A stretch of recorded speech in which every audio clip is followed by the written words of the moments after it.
রাতে হাল্লা বলের পর্দায়। বিস্তারিত খবরে যাব, কিন্তু তার আগে এক নজরে শিরোনাম।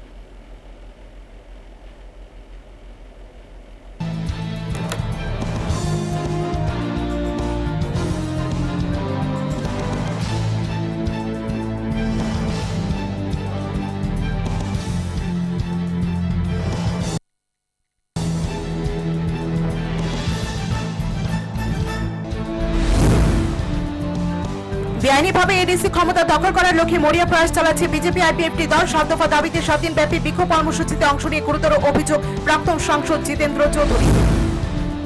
বিভিন্ন প্রকার হুমকি এবং প্রাকৃতিক দুর্যোগকে উপেক্ষা করে 3 দফা দাবির ভিত্তিতে রাজ্যব্যাপী বিক্ষোভ প্রদর্শনে আমরা 10,300 শিক্ষক সংগঠনের রাজধানী বিক্ষোভ কর্মসূচিতে ব্যাপক অংশগ্রহণ।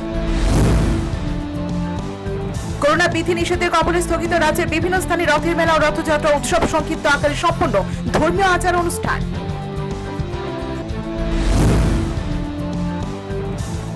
অলিম্পিক ডে উপলক্ষে দেশের সকল যুবক ক্রীড়াবিদদের শুভেচ্ছা জানালেন রাজ্যের গর্ব দেশের কৃতি অলিম্পিয়ান দীপা কর্মকার।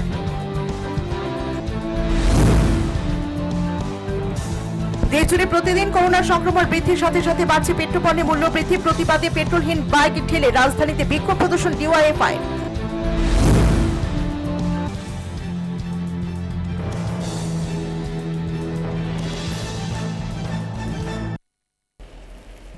এখন বিস্তারিত।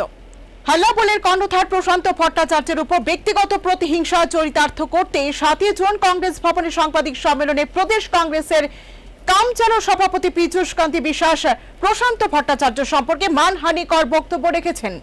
22 জুন কংগ্রেস ভবনে সাংবাদিক সম্মেলনে পীযূষ বিশ্বাসের বক্তব্য ছিল ঠিক উল্টো। 7 জুনের সাংবাদিক সম্মেলন এবং 22 জুনের সাংবাদিক সম্মেলনের মধ্যে ফারাক একটাই।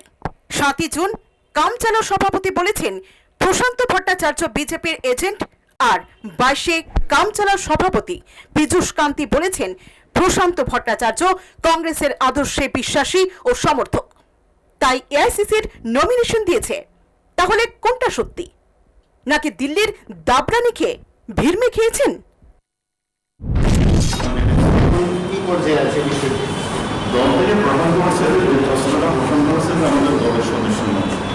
আমরা দেখছি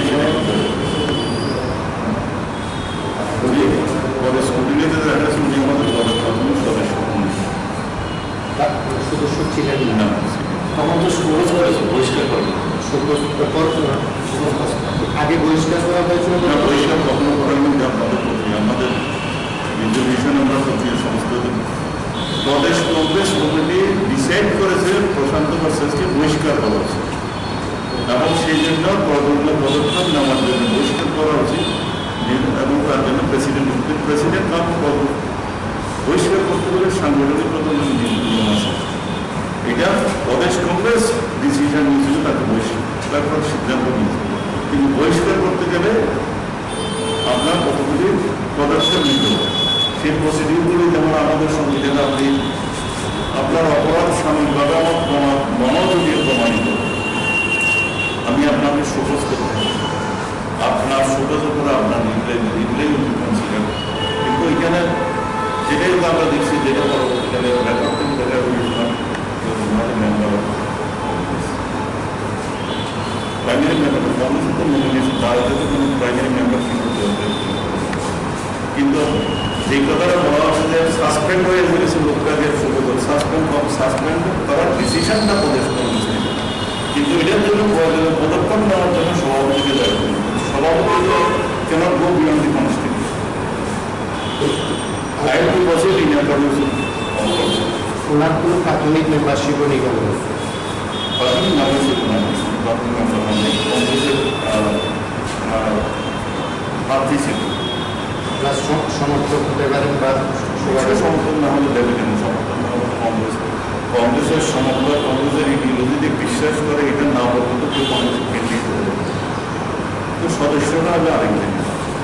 বহিষ্কারের বিষয়টা মানে আপনারা সিদ্ধান্ত নিয়েছেন যেটা প্রসেসিংয়ের মধ্যে আছে, সিদ্ধান্ত নিয়েছে প্রদেশ কংগ্রেস, কিন্তু প্রেসিডেন্ট তার কতগুলো প্রসিডিউর আছে সেভাবে প্রসিড করতে হবে। এই বিষয়গুলো বিভিন্ন সামাজিক মাধ্যমগুলোতে বিভিন্ন আমার যদি প্রেসিডেন্ট হিসেবে এগুলো কমপ্লেন্স নিতে হবে, এটা তো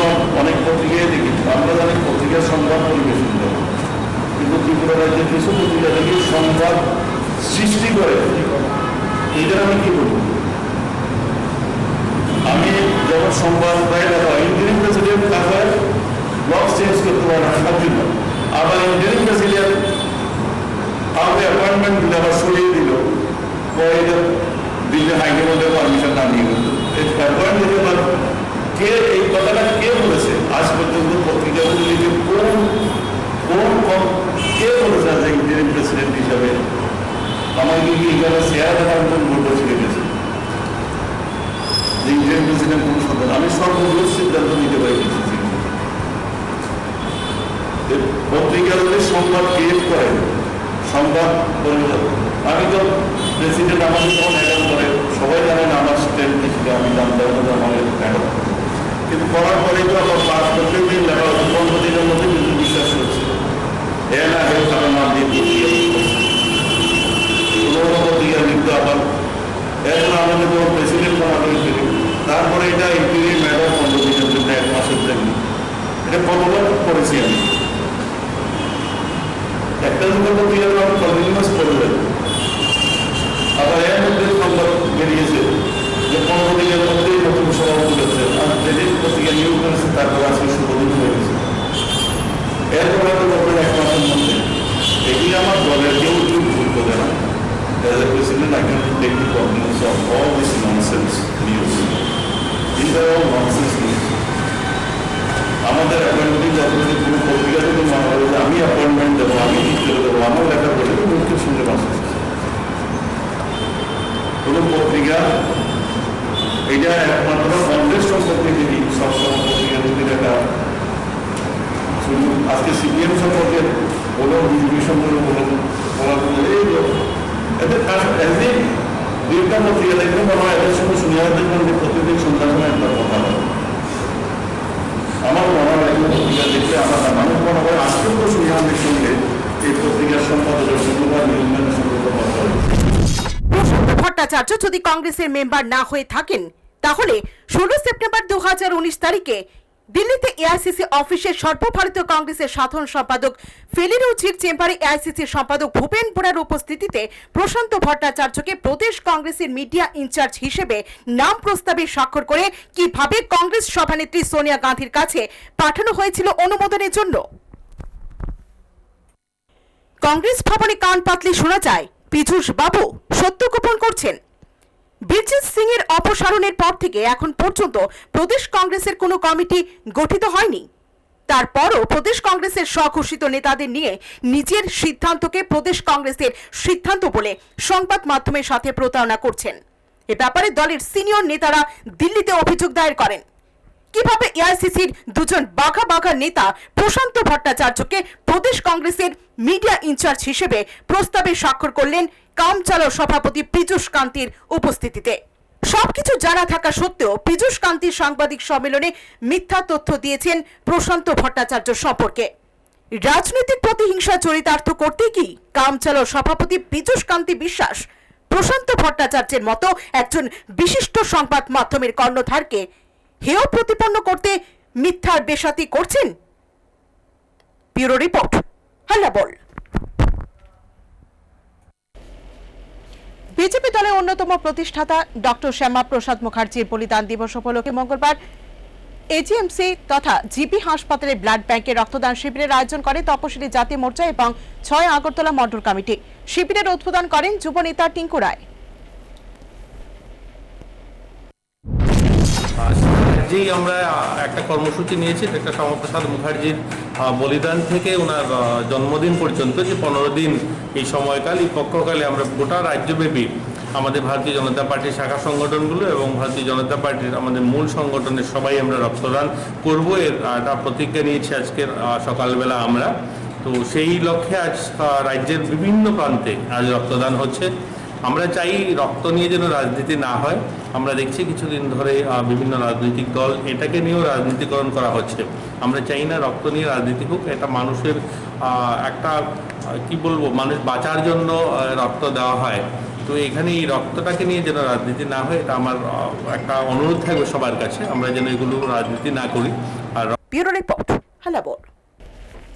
সারা দেশের সাথে রাজ্য কৃষি ও কৃষকদের স্বার্থে 6 দফা দাবির ভিত্তিতে রাষ্ট্রপতির নিকট ইমেল বার্তা প্রেরণ কর্মসূচি সংগঠিত করে সারা ভারত কৃষক সভার রাজ্য কমিটি। এই কর্মসূচিতে অংশ নেয় কৃষক সভার প্রাথমিক কমিটি থেকে সর্বভারতীয় স্তর পর্যন্ত প্রত্যেকটি কমিটি। দেশে খাদ্য নিরাপত্তা বিনষ্টকারী ও কৃষি ক্ষেত্রকে ঢালাওভাবে কর্পোরেটদের হাতে তুলে দেওয়ার প্রতিবাদ জানিয়ে 6 দফা দাবির ভিত্তিতে রাষ্ট্রপতির নিকট ইমেল বার্তা প্রেরণ করল সারা ভারত কৃষক সভা ত্রিপুরা রাজ্য কমিটি। কৃষক সভার এই কর্মসূচিতে অংশ নেন প্রাক্তন সাংসদ জিতেন্দ্র চৌধুরী, নারায়ণকর, মতিলাল সরকার সহ বিশিষ্টজনেরা।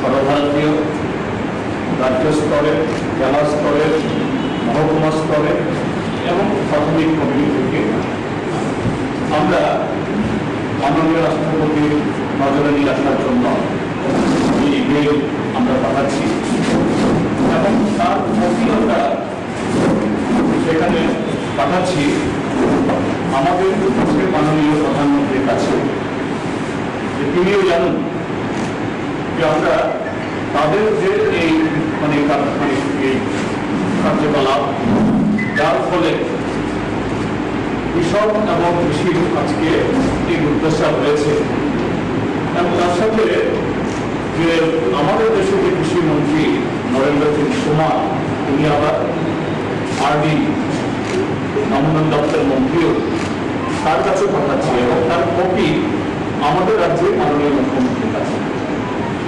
যাতে তাদেরও একটু হুঁশ হয়। আমি এখানে যুক্ত করছি কথাটা এখানে একটু যে সাম্প্রতিককালে এই করোনা তার প্রকোপের জন্য আমাদের দেশের অর্থনীতি তলানি থেকে আরো তলানিতে গেছে। এটা পুনরুদ্ধারের নামে আমাদের দেশের সরকার 20 লক্ষ কোটি টাকা একেবারে 20 কথা টেনে টেনে বলছেন, মানুষের কাছে পৌঁছে দিচ্ছে। আমি এগুলো নিয়ে কৃষক সভা গণমুক্তি পরিষদ আগামী দিন আসবো। কতটুকু এটা যে থাকা আওয়াজ, আসলে এখানে সরকারের খরচ এক্সপেন্ডিচার কিছুই নেই। এই 20 লক্ষ কোটি টাকা আমরা সব এই ব্যাংক থেকে তুমি এই এতটা নিতে পারবে। এই কৃষক আসল কথাটা হলো তার মধ্য দিয়েও কর্পোরেটদের সুযোগ করিয়ে দেওয়া। এদিকে সারা ভারত কৃষক সভার দেশব্যাপী প্রত্যেকটি প্রাথমিক কমিটি থেকে শুরু করে রাজ্য কমিটি এমনকি কেন্দ্রীয় কমিটিও অনুরূপ ইমেল বার্তা প্রেরণের উদ্যোগ গ্রহণ করে। Bureau report, Halabol. মঙ্গলবার কলকাতার পারুল ভবনে এবং আগরতলা স্থিত পারুল প্রকাশনীতে উদ্বোধন হয় ই লার্নিং প্ল্যাটফর্ম।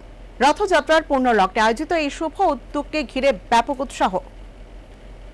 ক্রিকেটার ও ফিল্ম স্টার সুশান্ত সিং রাজপুতদের মতো অকাল প্রয়াণ ঠেকাতে কলকাতার পারুল ভবনে এবং আগরতলা স্থিত পারুল প্রকাশনীতে উদ্বোধন হয় ই লার্নিং প্ল্যাটফর্ম। কলকাতার পারুল ভবনে এই প্ল্যাটফর্মের উদ্বোধন করেন প্রখ্যাত প্রকাশক ডক্টর সুজিত কুমার ঘোষ। রথযাত্রার পূর্ণ লগ্নে পারুল প্রকাশনীর এই উদ্যোগের মূল উদ্দেশ্য এবং লক্ষ্য নিয়ে কথা বলেন পারুল প্রকাশনী কর্ণধার গৌর দাস সাহার সুযোগ্য পুত্র জয়জিৎ সাহা। বলে একটা আমাদের পারুল একাডেমি আজকে কলকাতায় একটা শুভ উদ্বোধন করা হবে। আমার বাবা এটার উদ্যোক্তা এবং বিশিষ্ট ব্যক্তিবর্গ সকলেই কলকাতা পারুল ভবনে উপস্থিত থাকবেন। এই ই লার্নিং প্ল্যাটফর্মে আমরা অনলাইন ক্লাস, তারপর কম্পিটিটিভ এক্সামের জন্য বিভিন্ন ধরনের যে অনলাইন টেস্ট এক্সাম করা হয় এবং সঙ্গে এগুলির অনলাইন টেস্টের যে রেজাল্ট অনলাইনে পাওয়া যায়, এরকম ধরনের একটা নতুন উদ্যোগ নিয়েছি। আগামী দিনে এটা আরো বড়ভাবে করার ইচ্ছা প্রকাশ রাখি। পারুল প্রকাশনীর এই কর্মসূচিকে ঘিরে ব্যাপক উৎসাহ লক্ষ্য করা যায়।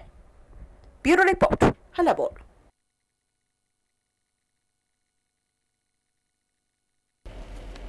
বেআইনিভাবে এডিসির ক্ষমতা দখল করার প্রয়াস চালাচ্ছে বিজেপি আইপিএফটি দল। মঙ্গলবার রাজধানী কর্নেল চৌমুহনীতে গণমুক্তি পরিষদে বিক্ষোভ কর্মসূচিতে অংশ নিয়ে শাসক জোটের বিরুদ্ধে এই অভিযোগ উত্থাপন করেন প্রাক্তন সাংসদ জিতেন্দ্র চৌধুরী।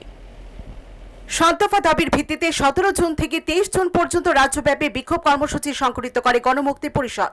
মঙ্গলবার রাজধানী কর্নেল চৌমুহনীতেও অনুরূপ বিক্ষোভ কর্মসূচি সংগঠিত করে জিএমপি। দাবিগুলোর মধ্যে উল্লেখযোগ্য হচ্ছে আয়কর মুক্ত পরিবার পিছু 6 মাসের জন্য মাসিক ৭,৫০০ টাকা আর্থিক সাহায্য দান, মাথা পিছু মাসে 10 কেজি করে 6 মাসের জন্য চাউল, রেগার শ্রম দিবস বছরে 200 দিন এবং মজুরি 340 টাকা করা, বন্ধন আশা উজ্জীবন কেসিসি এলএনটি সহ সকল ঋণ মুকুব, জমিয়া ও কৃষকদের বিনামূল্যে সার ঔষধ বীজ প্রদান করা ইত্যাদি। জিএমপি 7 দফা দাবির ভিত্তিতে 7 দিন ব্যাপী বিক্ষোভ কর্মসূচি সম্পর্কে বলতে গিয়ে সিপিএম কেন্দ্রীয় কমিটির সদস্য জিতেন্দ্র চৌধুরী জানিয়েছেন, যে এই করোনা ভাইরাস জনিত কারণে যে সরকার লকডাউন ঘোষণা করেছে,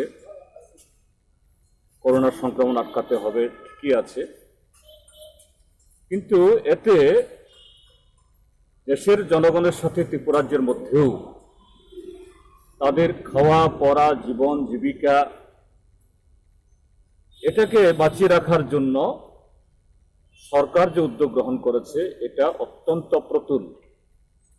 এক্ষেত্রে হলো লকডাউন ঘোষণা করা, এটা করতে হবে, এটা অপরিকল্পিত। এই কারণে আমাদের রাজ্যের গরিব মানুষদের, বিশেষ করে গ্রাম পাহাড়ে এডিসি এলাকাতে এমনিতেই সংকট ছিল, এই লকডাউনের ফলে আরো তীব্র সংকট শুরু হয়েছে, অনাহারে মানুষ কাটাতে হচ্ছে। এই জন্য আমরা গণমুক্তি পরিষদ 7 দফা দাবিতে, তার মধ্যে অন্যতম হলো যে প্রত্যেক পরিবারকে যারা কর দেয় না আগামী 6 মাস 10 কেজি করে চাউল দিতে হবে। আর আমাদের দেশের সরকার লক্ষ লক্ষ কোটি টাকার প্যাকেজ ঘোষণা করছেন, যদিও এগুলি জনগণের কাছে কিভাবে আসবে আমরা জানি না। আমরা বলছি যে গরিব মানুষকেও যারা কর দেয় না মাসে 7,500 করে আগামী 6 মাস দিতে হবে। তার সাথে যে ত্রিপুরাজ্যের মধ্যে গ্রামে যে জায়গার কাজ এবং অন্যান্য এগুলো কাজ হলে পরে মজুরি পায় না, তারপরে এখানে পার্টিগত বাছাই করা, এই রেগার কাজ যেন দেওয়া হয়।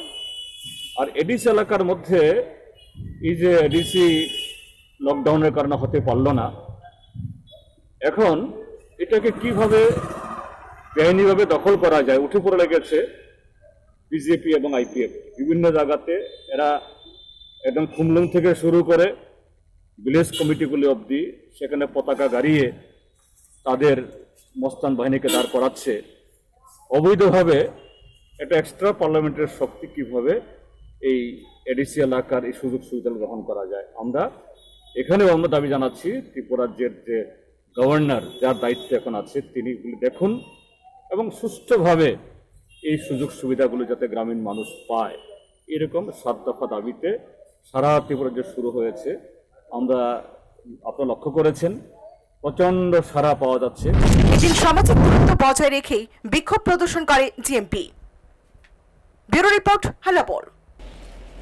10,323 শিক্ষকদের চাকরি স্থায়ী সমাধান এবং মৃত শিক্ষক পরিবারের একজনকে চাকরি দান সহ 3 দফা দাবির ভিত্তিতে মঙ্গলবার রাজ্য জুড়ে বিক্ষোভ কর্মসূচি সংগঠিত করে আমরা 10,323 শিক্ষক সংগঠন। প্রাকৃতিক দুর্যোগকে উপেক্ষা করে রাজধানীতে সংগঠিত হয় কর্মসূচি। চাকরিচ্যুত 10,323 বঞ্চিত শিক্ষকদের সমস্যার স্থায়ী সমাধান সহ 3 দফা দাবির ভিত্তিতে মঙ্গলবার রাজ্যব্যাপী বিক্ষোভ প্রদর্শন করে আমরা 10,323 শিক্ষক সংগঠন। বিভিন্ন প্রকার হুমকি ও প্রাকৃতিক দুর্যোগকে উপেক্ষা করে বিক্ষোভ কর্মসূচিতে অংশগ্রহণ করে প্রচুর সংখ্যক চাকরিচ্যুত শিক্ষক। দিনের এই কর্মসূচি সম্পর্কে বলতে গিয়ে সংগঠনের নেত্রী ডালিয়া দাস জানিয়েছেন, শিক্ষামন্ত্রী বঞ্চিত শিক্ষকদের পাশে থাকার কথা বললেও কবে নাগাদ বিকল্প ব্যবস্থা গ্রহণ করা হবে সে সম্পর্কে কিছুই বলছেন না। আমাদের মূল দাবি হলো সরকারের দৃষ্টিগোচর করা বা সরকারকে জানান দেওয়া যে আমরা যারা 10,323 চাকরিচ্যুত শিক্ষকরা আছি কি পরিস্থিতিতে আছি সেটা জানান দেওয়া। যে আমাদের 3টি দাবি। প্রথম দাবি হচ্ছে আমরা যারা 10,323 শিক্ষক আমাদের বিকল্প স্থায়ী ব্যবস্থা করা।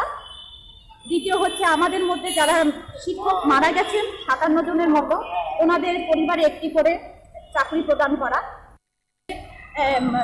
মাননীয় অভিভাবক, আমরা আপনার কথা বিশ্বাস করছি, আপনি আমাদের স্থায়ী বিকল্প ব্যবস্থা করবেন, কিন্তু কবে করবেন? এখন 3 মাস হয়ে গেছে, কবে করবেন?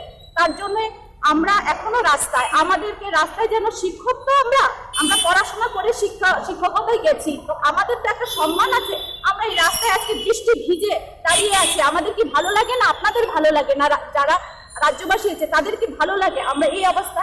তো আমরা তো চাই না আন্দোলন করি, আমরা তো কোনো রাজনীতি করতে আসিনি, আমরা এসেছি যে আমাদের পেটের এদিকে মিশন ডকুমেন্টে প্রতিশ্রুতি খেলাপের জন্য বর্তমানে চরম আর্থিক সংকটে পড়েছেন চাকরিচ্যুত বঞ্চিত শিক্ষকগণ ও তাদের পরিবার।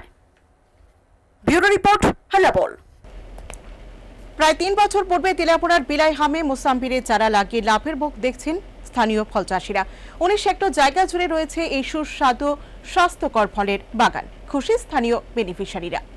প্রায় 3 বছর পূর্বে তিলামুড়ার বিলাইহাম এলাকার 50 হেক্টর জায়গা জুড়ে মোসাম্বির ফলের বাগানে চারা লাগানোর পরিকল্পনা নেওয়া হয়েছিল, কিন্তু মাত্র 19 হেক্টর জায়গাতেই এনজিন রেগা প্রকল্পে শুরু করা হয়েছিল ফলের চাষ। বর্তমানে এই ফলের বাগানে উৎপাদিত মোসাম্বির বিক্রি করে লাভের মুখ দেখছেন বেনিফিশিয়ারিরা। প্রায় 3-4 বছর হবে। কি পরিমাণ জায়গা?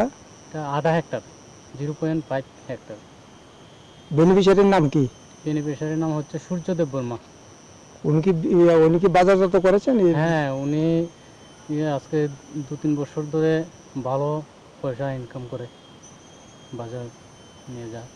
তেলিয়ামরা বাজারে? হ্যাঁ, তেলিয়ামরা বাজারে নেয়, তারপরে লোকাল বাজার কাশিয়ামঙ্গল আছে, ওখানেও নিয়ে যায়। কোন স্কিম থেকে ওনাকে? এনজিএন রেগার স্কিম থেকে। এই জায়গাটার নাম কি? তুইকর্মাপাড়া, তুইকর্মাপাড়া, বিলাইহাম আর কি। তো এখানে কিসের বাগান করছেন আপনারা? এখানে মোসাম্বির বাগান করানো হয়েছে। কত হেক্টর জায়গা?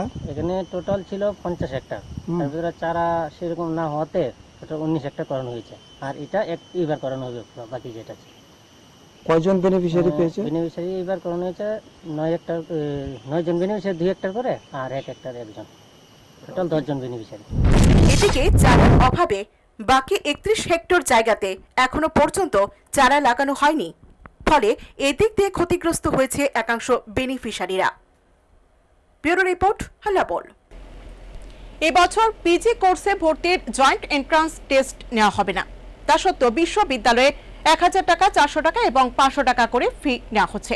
এরই প্রতিবাদে মঙ্গলবার রাজ্যের মুখ্যমন্ত্রীর সঙ্গে ডেপুটেশনে মিলিত হন এবিভিপির এক প্রতিনিধি দল। আপনারা সকলে অবগত আছেন, কোভিড-19-এর জেরে দেশের মধ্যে যে লকডাউন দেওয়া হয়েছিল, যার ফলে ছাত্র সমাজ তাদের পড়াশোনার দিক দিয়ে এবং নানা পরীক্ষা সংক্রান্ত বিষয় দিয়ে নানা অসুবিধার সম্মুখীন হচ্ছিল।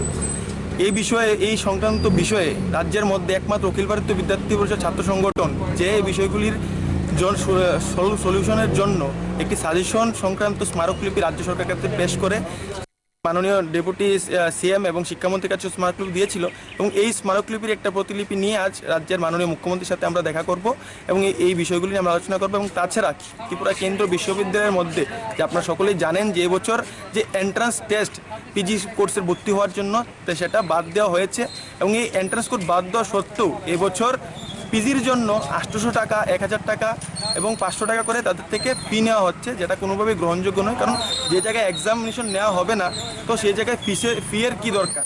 ব্যুরো রিপোর্ট, হাল্লা বল। মারণ ভাইরাস করোনার কারণে বাংলাদেশের রথের পরিক্রমা হয়নি কোনো মন্দিরে। রাজধানীর স্বামীবাগ ইস্কন মন্দিরে শুধুমাত্র পূজারীর দ্বারাই সম্পন্ন হয়েছে ঠাকুর জগন্নাথ দেবের পুজো অর্চনা। সামাজিক দূরত্ব মেনে 9 দিন ব্যাপী হরিনাম সংকীর্তন, শান্তি যজ্ঞ, আলোচনা সভা, পদাবলী কীর্তন, গীতা পাঠ, ধর্মীয় নৃত্য, নাটক ও চলচ্চিত্র প্রদর্শন হবে সেখানে। বাংলাদেশে সনাতন ধর্মাবলম্বীদের বিশ্বাস জগন্নাথ দেব হলেন জগতের নাথ বা অধীশ্বর। জগৎ হল বিশ্ব আর নাথ হলেন ঈশ্বর, তাই জগন্নাথ জগতের ঈশ্বর। তার অনুগ্রহ পেলে মানুষের মুক্তি লাভ হয়, জীবরূপে তাকে আর জন্ম নিতে হয় না। এই বিশ্বাস থেকে রথের উপর জগন্নাথ দেবের প্রতিমূর্তি রেখে রথ নিয়ে যাত্রা করেন সনাতন ধর্মাবলম্বীরা। তবে বিশ্ব মহামারী করোনাকালে বাংলাদেশের অন্যান্য স্থানের মতো ঢাকার স্বামীবাগ ইস্কন মন্দিরে স্বাস্থ্যবিধি মেনে তিথি অনুযায়ী শাস্ত্রমতে শ্রী শ্রী জগন্নাথ দেবের পূজা এবং এ উপলক্ষে ধর্মীয় আচার অনুষ্ঠান হয়েছে ইস্কন মন্দির প্রাঙ্গণে শুধুমাত্র পূজারীর মাধ্যমে। তবে করোনা ভাইরাসের কারণে সাড়ম্বরে রথের পরিক্রমা হয়নি কোনো মন্দিরে। ঢাকার স্বামীবাগ ইস্কন মন্দির প্রাঙ্গণে বৃহৎ পরিসরে রথ পরিক্রমার আয়োজন করা হয়নি। স্বাস্থ্যবিধি মেনে সচেতনতার সাথে করোনা প্রতিরোধের প্রতি গুরুত্ব আরোপ করে উদযাপিত হয়েছে রথযাত্রা উৎসব। এছাড়াও স্বাস্থ্যবিধি উপেক্ষা করে রথযাত্রায় অংশগ্রহণে সকলকে নিরুৎসাহিত করা হয়েছে। রথযাত্রা উৎসবে 9 দিন ব্যাপী অনুষ্ঠানের আয়োজন করেছে ঢাকার স্বামীবাগ ইস্কন মন্দির কর্তৃপক্ষ। হরিনাম সংকীর্তন, বিশ্ব শান্তি ও মঙ্গল কামনায় অগ্নিহোত্র যজ্ঞ, মহাপ্রসাদ বিতরণ, আলোচনার সভা, পদাবলী কীর্তন, সাংস্কৃতিক অনুষ্ঠান, বৈদিক নৃত্য, গীতা পাঠ, ধর্মীয় চলচ্চিত্র প্রদর্শন ও ধর্মীয় নাটক মঞ্চায়নের মাধ্যমে চলবে এই অনুষ্ঠান।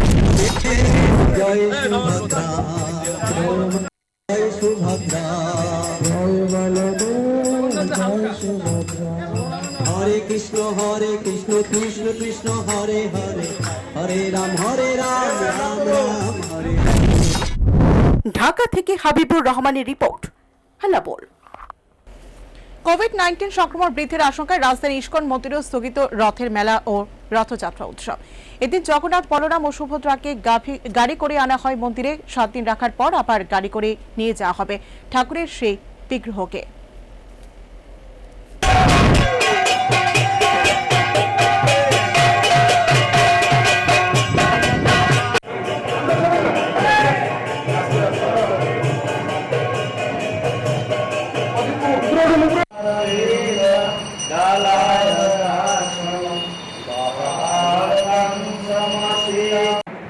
আমাদের আজকে রথযাত্রা উৎসব উপলক্ষে আমরা জগন্নাথ, বলরাম, সুভদ্রাকে আমরা সরকারের সমস্ত নীতি নিয়ম পালন করে আমরা এমনি আমাদের গাড়িতে করে নিয়ে এসেছি, রথ করে নিয়ে আসিনি, যেহেতু পাবলিক প্রোগ্রাম হয়ে যাবে, অনেক ভিড় হয়ে যাবে, তাই আমরা এখানে 7 দিন জগন্নাথ থাকবেন এবং 7 দিন জগন্নাথ জায়গা নীতি নিয়ম সেটা পালন করা হবে এবং 7 দিন পরে আবার উল্টা রথের দিন 1 তারিখে জগন্নাথ আমাদের গাড়ি করে ফিরে যাবেন।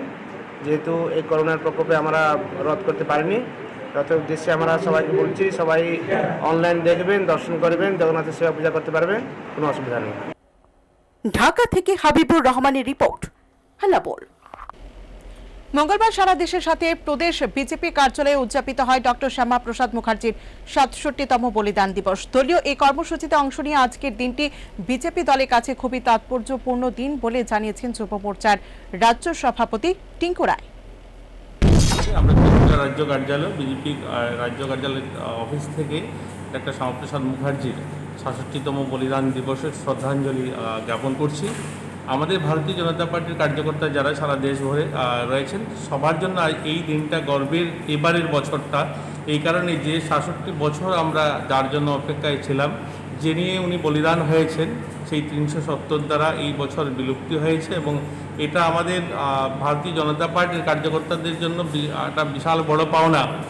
এই ইস্যুটাকে নিয়েই সারা দেশভর ভারতীয় জনতা পার্টির আন্দোলন 66 বছর চলেছে এবং এটা নরেন্দ্র মোদীজির নেতৃত্বে সেই 370 দ্বারা বিলুপ্তি হয়েছে। তার জন্য এবারের যে এই অনুষ্ঠানটা আমরা আরও ব্যাপকভাবে করার ইচ্ছে ছিল, কিন্তু লকডাউনের কারণে সারা দেশ জুড়ে আমরা সোশ্যাল ডিস্টেন্স মেনটেন করে এই ধরনের খুব স্বল্প আকারে আমরা শ্রদ্ধাঞ্জলি নিবেদন করছি। ব্যুরো রিপোর্ট, হ্যালো বল।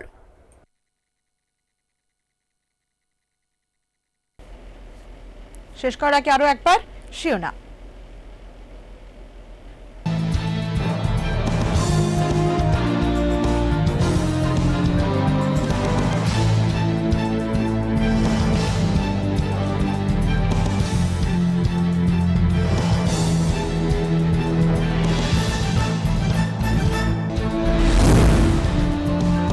বেআইনিভাবে এডিসি ক্ষমতা দখল করার লক্ষ্যে মরিয়া প্রয়াস চালাচ্ছে বিজেপি আইপিএফটি দল। 7 দফা দাবিতে 7 দিন ব্যাপী বিক্ষোভ কর্মসূচিতে অংশ নিয়ে গুরুতর অভিযোগ প্রাক্তন সাংসদ জিতেন্দ্র চৌধুরী। বিভিন্ন প্রকার হুমকি এবং প্রাকৃতিক দুর্যোগকে উপেক্ষা করে 3 দফা দাবির ভিত্তিতে রাজ্যব্যাপী বিক্ষোভ প্রদর্শনে আমরা 10,323 শিক্ষক সংগঠনের রাজধানী বিক্ষোভ কর্মসূচিতে ব্যাপক অংশগ্রহণ।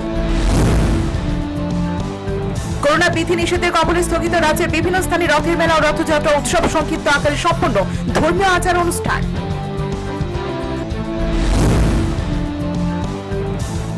অলিম্পিক ডে উপলক্ষে দেশের সকল যুব ক্রীড়াবিদদের শুভেচ্ছা জানালেন রাজ্যের গর্ব দেশের কৃতি অলিম্পিয়ান দীপা কর্মকার।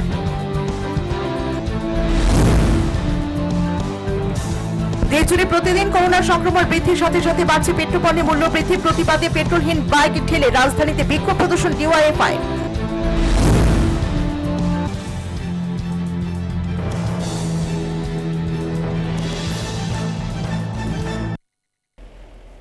এখন এই পর্যন্তই। ততক্ষণে চলার পথের সময়ের সাথে মানুষের পাশে।